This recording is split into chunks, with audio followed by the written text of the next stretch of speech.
Hello everyone, this is Jimmy and welcome to episode 13 of Trillionaire, where we may be a billionaire? Maybe? Let's check. So we've been running this DT fuel production system, right? We have a full drum full of it, or a full tank full of it, so any excess we've been selling, and DT fuel sells for $5 per millibucket. It's a pretty good deal. We have, let's see, times 10 to the 8th, so no. 1 times 10 to the ninth is $1 billion. We have 813 million. Good effort. 800 plus million is, I mean, we're almost a billionaire. There's probably a little bit from our wheat farm as well, but our wheat farm doesn't produce, like, it produces about maybe 10% of the money that our DT farm produces, so there's no way it'll have the 200 million we need. At most, it has 100 million in it. Oh well, we'll be billionaires soon enough. No need to rush it. So, moving on then, I want to continue our process of making the Wyvern Core. The Wyvern Core, just a refresher, is made from Primal Mana, which is alloying UU Matter, DT Fuel, and Enderium. Alright, let's check a few things. How is our UU Matter? 3 buckets. I mean, plus the 16 buckets in here, but we can't actually access these 16 buckets. So, 3 buckets make 30 Wyvern Cores. That's like not half bad. Ooh, let's make a Celestial Manipulator. I mean, I guess that's like kind of acceptable, but in practice, I think we need more UU matter than that. So let's focus today on UU matter production. How to make more UU matter? I guess the real thing that makes UU matter is energy, right? So how do we make more energy? Well, we could scale up our water wheels, although that takes a lot of room and is rather unsightly. I think we can do something pretty fun, and I haven't done it in a long time, and that is make the mechanism fusion reactor. So instead of selling our DT fuel, we can burn it in a fusion reactor for a lot of power, and I mean a lot of power. Like right now, we are producing what 40,000-ish RF a tick. I wouldn't be surprised if we can hit the million mark with the fusion reactor. Let's give it a shot. So first we have to make the components. In fact, I already have it up here. We need 1 reactor controller. Doesn't look that bad. A couple ports, a couple frames, optionally some glass. I don't remember exactly how many of each block we need. Is there a quest for it by chance? No, there isn't. All right, well, some of these recipes are pretty complicated, like the reactor frame. I mean, it's basically just a reactor frame here. Like 4 fuel rods, RTG fuel. Yeah, so I'm gonna have to encode a whole bunch of recipes, and we'll see what we're missing when we're done with it all. I'm sure there's something. Yeah, like I don't think we can craft this yet. But I'll encode these recipes and let's see how close we can get to making the reactor components. All in all, I think it takes about 80 reactor frames, and these are the most expensive components, to make the entire reactor. So we're missing a lot of stuff, but this tells me what steps I have to automate. All right, well, let's, I guess, just get started with it. I like to target low-hanging fruit. Let's start with plates and the various dusts. Other low-hanging fruit, we have tough alloy, we just need more of. So I'm going to bump up the, like, put an upgrade on the drawer so we have more tough alloy. Can we buy sulfur? Is that a thing? We can buy sulfur ore, right? Okay. So I have to add a processor for this. Doesn't really matter how much we get out of it, because it's cheap. I just need something automated. All right, I can work with that. Need more tough alloy, so that's a drawer upgrade on this. And by the time we get everything else done, I'm sure we'll have plenty of tough alloy. We're doing on-demand work. I, as much as possible, want to use industrial craft machines for it, because when overclocked, they are fast. So here's a block cutting machine without overclockers. Here's a block cutting machine with overclockers. How much can we get to? 11? Eventually, the ejector upgrade apparently can't keep up. I guess 12 is that point. Dang it, is there like an advanced ejector? There is an advanced ejector. Doesn't have a recipe. Well, that's unfortunate. I guess we need something else to extract items. Alright, I guess we'll just use conduits with max upgrades. So, yeah, we can take this out now, I guess. Well, no harm leaving it in. The conduit takes some time to warm up. Like, it doesn't work every tick, whereas this moves one item a tick by the looks of it. So, they'll work in tandem. Additionally, we need a splattering of machine chassis and steel casings. That's actually more than a splattering, perhaps. So like 100 chassis, 300 casings. Is it this type of chassis? I think so. Yeah, so print them for me, please. Thankfully, this is insanely fast. Steel casings, on the other hand, take a whopping 2 ticks per. That is way too long. Oh look, they only take 1 tick per now. Thank God for overclocker upgrades, eh? I concluded that it's probably easier to make fused quartz than hardened glass, so I swapped the recipe over to that, and there's that. Alright, so that just leaves these last 4 things.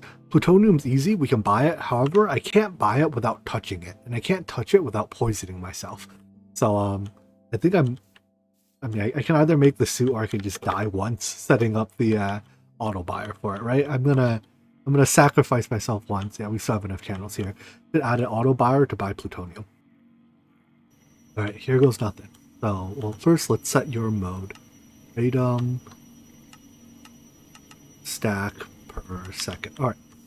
Now I want to buy piece of plutonium. Ow, ow, ow, ow, ow, ow, ow, ow, ow. You buy that, and then put you in here to compact.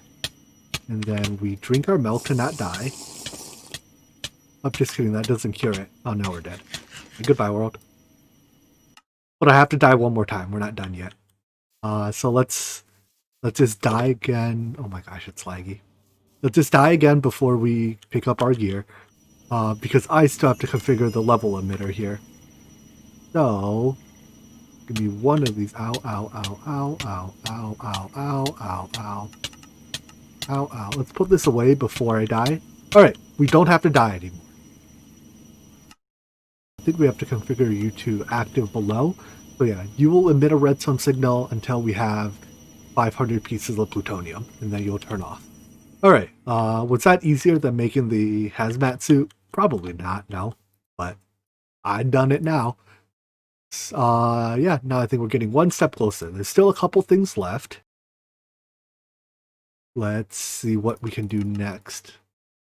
So that'll take care of itself.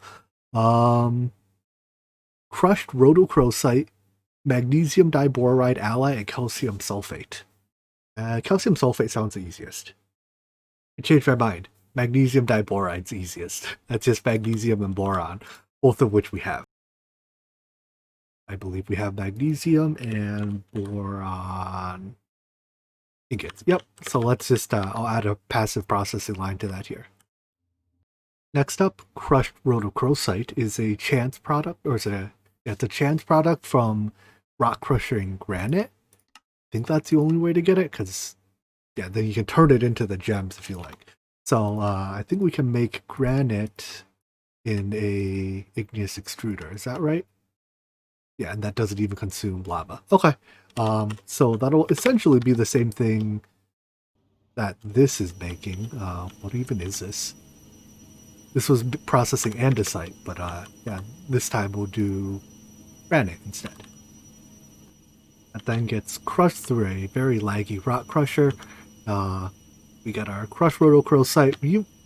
Fun byproduct, we get sulfur, which is useful. So I guess I don't have to process sulfur ore. But anyways, that just leaves what I thought was the easiest at first, which turns out to be the most difficult, calcium sulfate. That's made from calcium sulfate solution, the liquid. This one doesn't work, so we have to make fluorite water and sulfuric acid from either nuclear craft or mechanism. I think they're basically the same. Like, they're both make sulfur trioxide mixed with water. This is sulfur dioxide with, oh boy, sulfur dioxide with oxygen. Yeah, make sulfur trioxide. Sulfur dioxide is oxygen and molten sulfur. I don't know. I'll look through the two versions and see which one is easier, but it's probably basically the same. Water vapor trioxide. The nuclear craft one is probably marginally easier by virtue of dealing with liquids the whole time, as opposed to dealing with liquids and gases. The nuclear craft way of making sulfuric acid did turn out way easier. So the one thing I'm doing is that I'm siphoning oxygen off of the electrolytic separator here that processes deuterium. I'm pretty sure this system produces more oxygen than our sulfuric acid line ultimately will use. So I'm free to just, this oxygen basically gets thrown away otherwise. So I just siphon it off. The risk here is that I've now taken two independent systems and made them, conjoined. Right, if I ever turn this off, I have to supply a new oxygen into here. But whatever, no big deal. Anyways, melter, melt sulfur. That turns it into molten sulfur. Combine that with oxygen from the mechanism stuff. Combine that with oxygen again. Combine that with water to get sulfuric acid. Alright, we're not quite there yet though. Next, let's unpin that, is the fluorite water. So fluorite water is crushed fluorite plus water. And crushed fluorite, I presume, comes from diorite? Yeah, here it is. So it's a chance product from diorite through a rock crusher. So I guess we crush our third type of rock here. Right, we have andesite, granite. So yeah, let's begin fluorite processing. Or diorite processing. And then make the rock, crush the rock, dip the rock in water, then dip the rock dipped in water in sulfuric acid, and why did this make? This isn't wait. It makes hydrofluoric acid as well. Is this useful for anything? No, we can reclaim our fluorine. Oh, we can make ethylene this way. Well, kind of. I'm just gonna set up a trash can for the hydrofluoric acid. This is what we want, and then we can turn that into calcium sulfate in a crystallizer. Overall, this process uses enough machines to give GregTech Chemistry a run for its money, but we have calcium sulfate at the end of it. So, mission successful, I guess. Also, all those machines running over there is exceptionally laggy. That's why I stay over here as much as I can.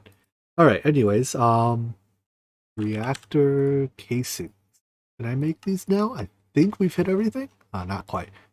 Oh, we just don't have enough yet. Alright, well, I guess time to break out the time in a bottle. Time in a bottle really is a godsend. It means just go faster. And you go faster. And lag me a little bit more. But, end result is we get a lot of calcium sulfate very quickly. It's the big moment. 46,000 bytes. Alright, well, I don't think it'll take that long because there's not really many slow steps involved. Like, the processing of the graphite might just be the slowest step, or maybe the process. Well, these use the same machine. So I guess when your slow steps use the same machine, they're likely to overlap, or they're likely to be even slower. But we'll hit the go button, let it start doing its thing. ETA is a minute, but that's probably a lie. Anyways, I'm gonna let this craft. While this goes, I'll look into making like the other components. You know, we need one controller, a couple ports, yada yada yada. We also need a few lasers, don't we, from mechanism to charge it. What are those called here? Lasers and laser amplifiers. We need a tractor beam too. I don't actually know what a tractor beam is. I think I have all the components we need for the reactor, so let's start building it. I'm going to build it out here because it's close to the fuel. No other reason. It burns... Well, you can either burn the DT fuel directly, or it's slightly easier to burn the deuterium and the tritium separately. But there's not a huge difference there. Anyways, let's see. You build this. It has a very specific shape. So you start with that like plus, I guess like star asterisk shape. I don't know what you call it. And then a ring of this. Oh, wait, this ring does not have corners. The next ring is where the functional bits go, so I'm going to put a laser focus matrix there. That's how you start it up. And a couple ports. You need, I think, at a minimum 3 ports. One for deuterium, one for tritium, and one for energy output. But I'm going to use 4 because it's conceivable, perhaps unlikely, but conceivable that we make more than 10 million RF a tick, in which case I'll need 2 energy output ports, because we can only extract 10 million from, well, the cables can only extract 10 million from a port. Anyways, that's that layer. Another one of these. Do I have enough? It'll be close. And then we close it up like so, and in the very center we place the controller. So if all goes right, this, oh my gosh, don't look at that part of the base. That's a laggy part. Hey, it seemed to form. Alright, next thing we have to do is get ready to pump it full of laser energy into the focus matrix. So that's where the amplifier comes in. I want to point a handful of lasers at a laser amplifier. You can chain these together if you like have a bunch of lasers point into an amplifier, and then that points into another amplifier with more lasers, and that lets you charge it faster.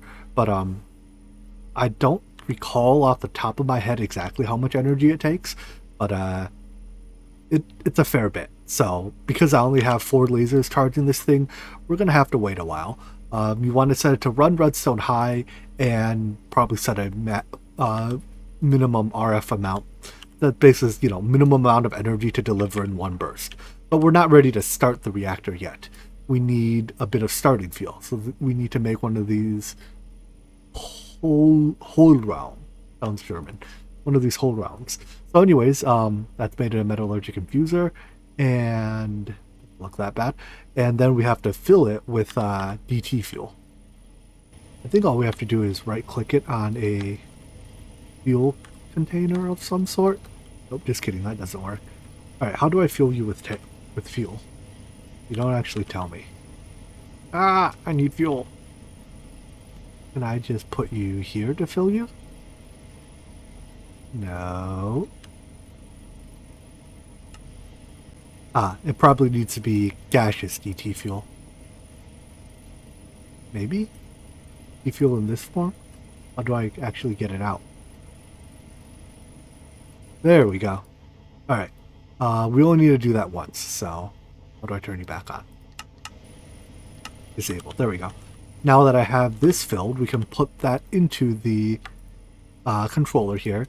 Next thing we have to start doing is pumping into the ports the two fuel types. So we could, as I mentioned, pump in DT fuel, but if we do that, it consumes it all instantly and generates like a huge burst of heat. But that's not ideal. We actually want a continuous slow burn. So we cannot control the burn rate of DT fuel, but we can control the burn rate of deuterium and tritium if we inject them separately. So that's what I'm going to do. For now, I'm just siphoning deuterium and tritium off of our DT fuel production. So, because I'm still making DT fuel with this, I can't dedicate 100% of our production to it, but that's alright. We'll start the injection rate low. 2 is as low as it gets. Basically, it means this will use 2 millibuckets of deuterium and tritium per tick, I presume, to make energy. Whereas we can set this as high, ultimately as 30, if I'm not making DT fuel. So anyways, to start this up, we need to give it one huge burst of energy.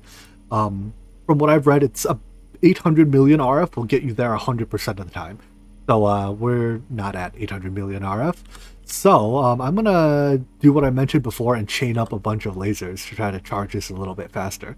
Because for this to get to 800 million RF, it's going to take like an hour. By chaining together amplifiers like this, all the lasers that shoot into this amplifier get shot into this one, get shot into that one, get shot into the one here that stores the energy and ultimately is waiting for 800 million. If I were to do this again, I would recommend you leave at least 1 block gap between each amplifier and between each laser and the amplifier, because you have to click this. You have to click the output face with a wrench to get them to point in the right direction, and that's remarkably hard to do when you can't target the output face. Also, if you let the laser shoot past something that doesn't normally accept energy, like shoot into something that doesn't normally accept energy, it works as a pick, like a pick, and breaks the block. But whatever, enough complaining. If I just let this charge now, it'll get to 800 million, I don't know, eventually. I might add a couple more, but we're definitely hitting diminishing returns. Ultimately, it needs enough energy, so I might just wait for it. We're getting there. Almost up to the magic 800 mil number. I think it actually doesn't take 800 million RF, it takes a bit less than that, but I'm playing it safe. Anyways, I noticed there's this statistics page that says that we're currently running an air-cooled reactor. Looking at this, I see very little reason to run a water-cooled. Steam is worth 2 RF per millibucket. So if we run a water-cooled one with the same injection rate, we get the same energy. Now, the statement that steam is worth 2 RF per millibucket isn't like 100% true, because I think there are systems like big reactors that make steam a lot more valuable than that. But if you don't abuse the big reactors steam conversion ratio, I think steam is worth 2 millibuckets or 2 RF per millibucket, so you get the same. But anyways, at injection rate 2, I'm expecting an output of 200,000 RF a tick. I think, anyways, that's how I'm reading that. All right, but we've passed the 800 million mark, so fire. Phew, you saw that laser go through? That should have turned you on. Indeed, it did. So if we look at the reactor controller now, it is producing energy. And yeah, we're producing a bit over 200 million a tick, or 200,000 RF a tick, because I believe our heat is a little bit high. Because you know, my energy pulse I shot into it was a bit higher than it needed to be. But as the plasma and case temperature fall towards these values, right? This is the maximum sustainable temperatures made by our injection rate. We will produce, it'll even out towards 200,000 RF a tick, which I mean, it's a lot, but it's not a lot, you know? Still, let's hook this up. I kind of want to hook it up in a way that I can turn these lasers off later. Like if I do this, that technically disconnects the lasers and turns them off, because I probably won't need to fire them again for a long time. But let me route this power around first. I guess I can route it to here. For the time being, though, I'm going to continue to let our laser charge to store up a couple extra laser shots, just in case I mess it up and we lose our reactor. If it cools down below 100 megakelvin, then we have to shoot it again to start it up. But anyways, right now, you know, our energy production is there. If I increase our injection rate to say 4, then we should observe that the energy production starts to go up. Our fuel consumption goes up. And in fact, looking at our fuel, what do I take me back to? No, this tab. The injection rate seems to be like it uses half the injection rate of deuterium tritium, which means our maximum sustainable injection rate is actually 60.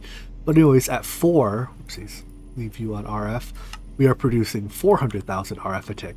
So I think it's for every unit of injection rate, or for every 1 millibucket a tick of either of both fuels combined, we produce 100,000 RF a tick.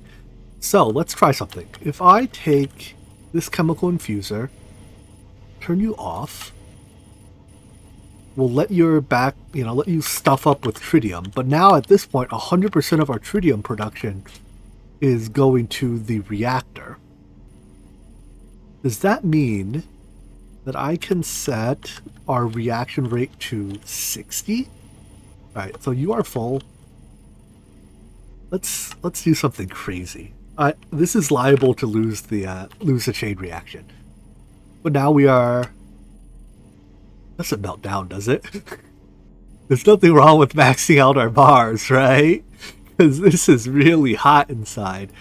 We're making a lot of energy. Our steady state is 6 million RF a tick. Ooh, this is juicy. And we should actually... let's see. Yeah, we're still building up total tritium count. because of the pipe buffer, and because our production is slightly higher than 60 a tick. This is really exciting. I've never made this reactor pump out this much energy before. All right, well, I'm gonna let its casing, let the temperatures rise to steady state, and then we can appreciate our 6 million RF a tick.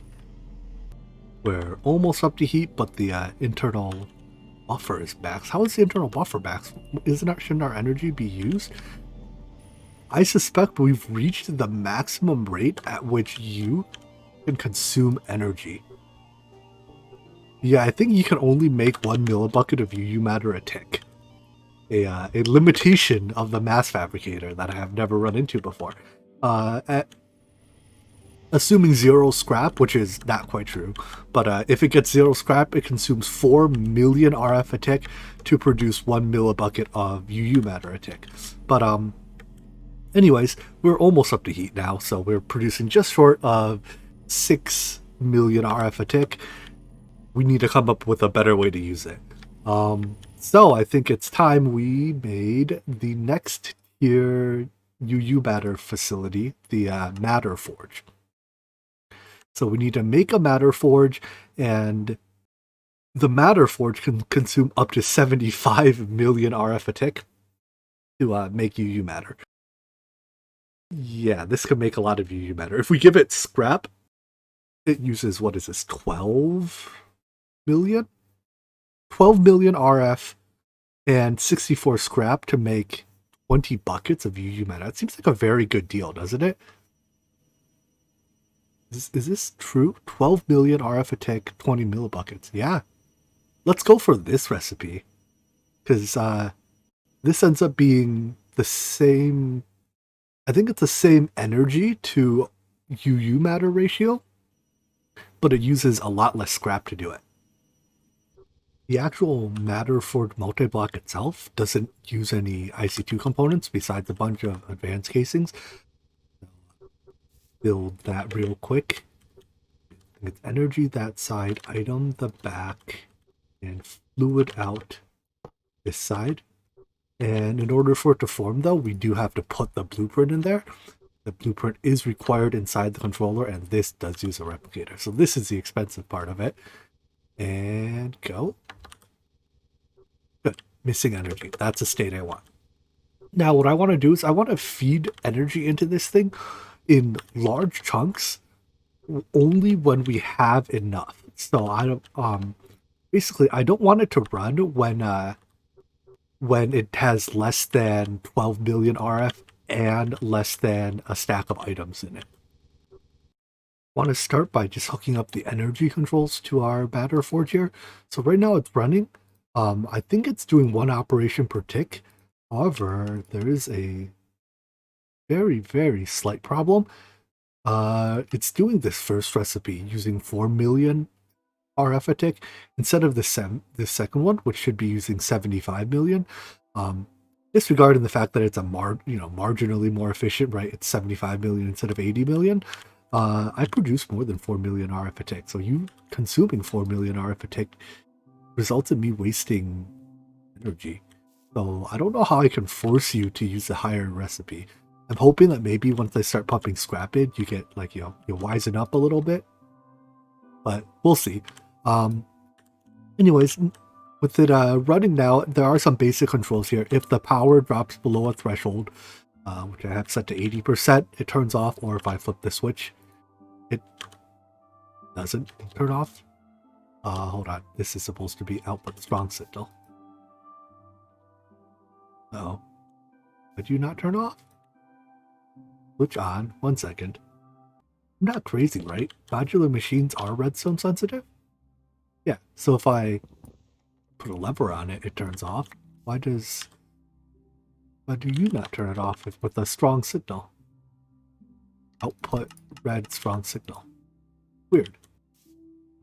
It works if I do a definitely strong signal going through a repeater, so whatever. I'm going to blame EnderIO for this one, although I'm not sure. Anyways, next up I need to feed it with scrap. So I'm going to retask these recyclers, and instead of having them make scrap for the batch crafter here, I'm going to have them make scrap to go directly into the input here. This doesn't take scrap boxes, it only takes plain old scrap. The revised scrap setup uses chiseled bits from these bit tanks. So basically one bucket of water becomes 16 cubed water bits, which count as items for the purposes of scrapping. So each recycler has 24 overclockers in it. They use a lot of energy. That's a big percent. But I mean, it's one EU would take to begin with, so it's really not that much. Anyways, scrap gets placed into here, where it gets fed into the machine.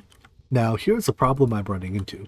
Despite this machine having 1 billion RF in it and plenty of scrap, it keeps processing using the inefficient recipe, making 1 millibucket of UU matter a tick still using this first recipe here, right? Consuming 4 million RF a tick. I think what happens is when it it checks recipes in order per se, and it sees this one first before going on and be like, oh yeah, I should do this recipe instead.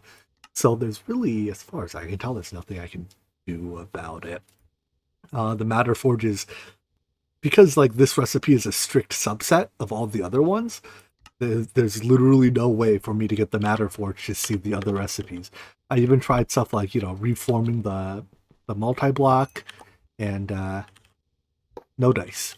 It continues to, once it starts, continue to make 1 millibucket a tick of UU matter. End of the day, I'm not going to complain about 1 millibucket a tick of UU matter. That's pretty good, but it could have been better. In order to use all my energy then, I'm just going to turn on both of my matter fabricators. So as the, this matter fabricator will run with slightly less uptime than this one, because this I have that at the higher threshold. But anyways, I'll sell the UU matter coming out of here. Can I just place this here? I can't, that block can't click past it. Is that, yeah, that doesn't push. All right, I need a pipe into it. But I'll sell the UU matter coming out of the matter fabricator, whatever this thing's called, the matter forge, and then we'll keep the UU matter from here for, for using. UU matter sells for, I think it's $500 per millibucket. Let me double check that. But funny enough, I actually think it's more efficient to sell the sell the DT fuel. So DT fuel is $5. UU matter is 500, but it takes more than 100 millibuckets of DT. Wait, does it? No, it doesn't, right? I have injection rate 60, so I'm using 60 millibuckets of DT fuel per tick, and I'm producing more than 1 millibucket of UU matter per tick. Never mind. So even discounting the fact that I can't, I effectively speaking, cannot use scrap to in my UU matter production, it is actually still more efficient to run the to sell UU matter than it is to sell the DT fuel. So with that, I think let's wrap up today's episode here. By the time we get back next time, this bucket will be completely full, or this tank. In fact, let's upgrade it the rest of the way. Yeah, and then have it have high capacity. We'll use this tank for crafting purposes. And then, how do I, can I craft you into this kit? No. But we'll use the contents of this tank to make wyvern cores, and all of this will get sold off for money. And by the time next episode rolls around, we will actually, honest to goodness, I swear, be real billionaires. So I hope you guys enjoyed this video, and I hope to see you in the next one. Take care. Bye-bye.